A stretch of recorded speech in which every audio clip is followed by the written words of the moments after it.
다시 사진관 시대의 부활을 박창근 사단법인 환경교육회 위원장 1. 손님 확보 작전. 바쁜 생활에 쫓기다 보면 자신의 생일 도 잊을 때가 있다. 지난 6월 3일 나는 한 장의 생일 축하 카드를 받았다. 나 자신도 잊고 있었던 생일.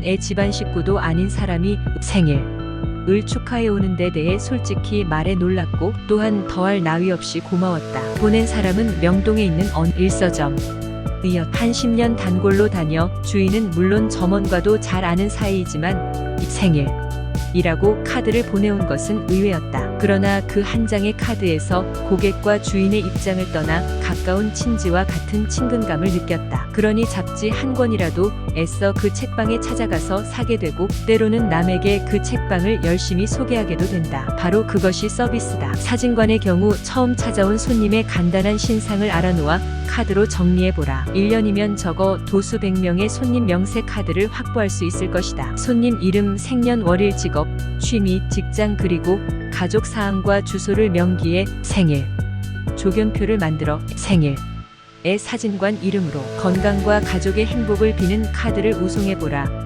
금세 10년 친구같이 친해질 수 있을 것이다. 아니면 취미에 따라 그 취미에 맞는 정보를 보낸다든가 하면 무척 고마워할 것이다. 카드를 만드는 데 드는 비용은 얼마 안 된다. 32절 정도의 1장짜리 1000장이라고 해도 장당 300, 400원 정도면 충분하고 우표감 80원씩이면 끝난다. 즉 솔, 담배 한 갑 정도면 한번 찾아왔던 손님을 놀라게 기쁘게 해 영원한 단골 손님으로 확보할 수 있다. 그렇게 이런저런 날에 축하 카드를 보내보라. 애써 사진 찍을 일을 만들어 찾아올 것이다. 꼭 필요한 사진이 없으면 1년에 한 번 정도는 가족과 함께 와서 가족 기념 사진이라도 찍을 것이다. 뿐만 아니라 57 사진 찍을 것을 80으로 80이 찍을 것을 10일 것이다. 그리고 사진값도 그렇게 야박하게 깎으려 들지 않을 것이다. 그게 인정이고 그게 친한 사람에게 가는 신뢰가 되기 때문이다. 말하자면 이제는 사진관에 찾아오는 손님을 그냥 손님으로 쉽게 맞았다가 보내지 말자는 얘기다. 엄지손가락만 한 신분증 사진을 찍으러 왔건 오다가다 DP 한 통을 맡겼건 일단 찾아온 손님은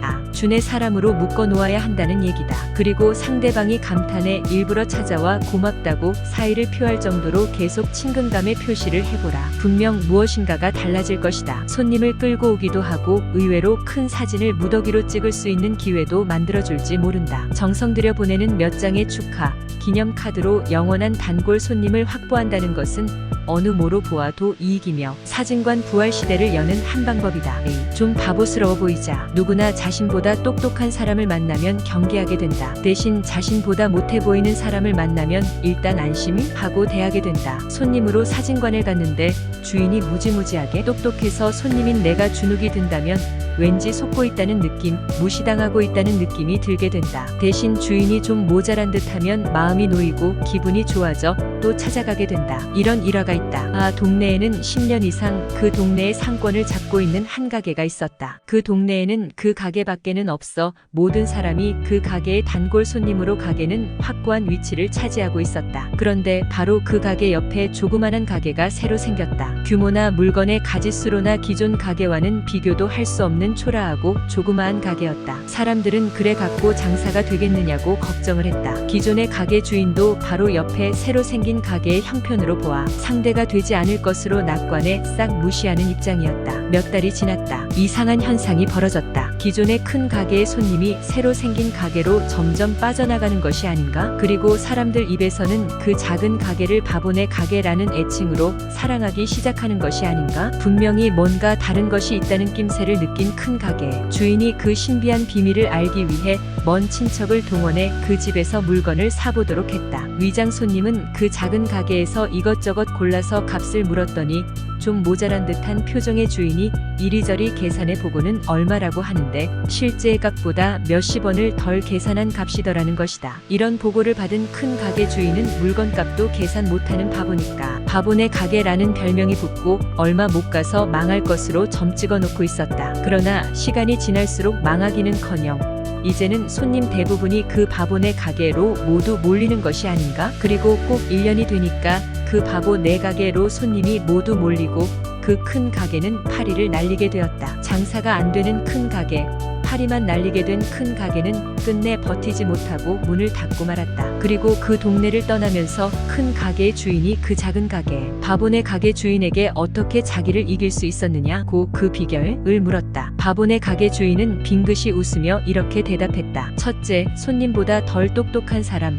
즉 모자란 사람, 바보로 보이려고 애썼으며, 둘째, 손님이 마음 편하도록 모두 손님 위주로 손님이 하도록 했다고 말했다. 그건 그렇다 치고 그럼 그동안 물건값도 제대로 계산 못하고 거스름 돈도 더 내주어 분명히 장사가 미쳤을 텐데 어떻게 된 일이냐고 묻자, 바보네 가게 주인은 조용히 웃으면서 계산은 일부러 틀리게 해 물건값의 3~8% 정도 싸게 팔았지만 박리담회로 이익이었고 거스름 돈도 일부러 5% 정도 더 내주어 손님이 기분 좋아하게 했다고 성공의 비결을 실토하더라는 얘기다. 어떻게 생각하면 이해가 빨리 안 가겠지만 대단한 장사수완이었다. 일부러 계산을 틀리게 해서 손님을 기분 좋게 안심하게 만든 그 상술은 높은 장사수완이 아닐 수 없다. 즉 사진관의 경우도 너무 똑똑하지 말자는 교훈이다. 되도록 손님보다 못한 주인 의식과 행동으로 손님을 맞아야 한다. 공연히 손님보다 더 똑똑한 체에 보아야 손님만 잃고 만다. 그러나 사진 그 전문성에 대해서만 은 손님이 신뢰할 수 있도록 확고한 신념을 보여줄 필요는 있지만